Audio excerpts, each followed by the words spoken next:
watching what the DOJ investigation does, is that just going to open up more wounds, or is that raising too much expectations in the African American community? I think the DOJ investigation certainly has the potential to make things worse. It'd be nice if we could sort of move on from this, but the fundamental issue is still there. It's not even necessarily Michael Brown. It is that this keeps happening to black men. It's that whole issue of driving while black. This friend of mine, Gary Fields, wrote a fantastic article in the Wall Street Journal about what it feels like to be a 250-pound black guy under suspicion walking down the street for absolutely nothing. As long as black people continue to feel that you cannot walk down the street without coming under suspicion, this anger is going to continue. It's a familiar story. We've written it many times. I just wanted to comment on one thing.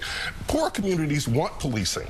And they need policing. You'll find the most law and order oriented people you could ever find in low-income communities that have a crime problem. They want policing that's done with the community instead of to the community. And they want policing not with a majority white police force on a majority black community, Rich. Rich, what's interesting with when you look at whites that live in urban communities believe that we still have a race problem in this country.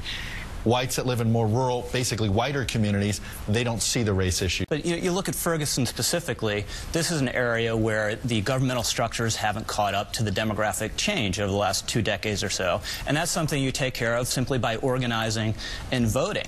But what I really object to is you can discuss all these problems, but let's not pretend that this particular incident was something it wasn't. If you look at the most credible evidence, the lessons are really basic. Don't rob a convenience store. Don't fight a policeman when he stops you and try to take his gun. And when he yells at you to stop with his gun drawn, just stop. And none of this would happen.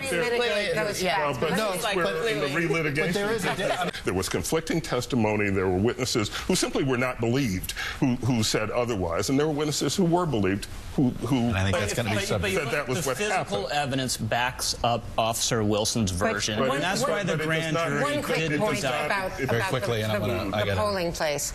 Cities like Baltimore, Maryland are doing things on diversity of police force that has nothing to do with elected. White officials can diversify their police forces.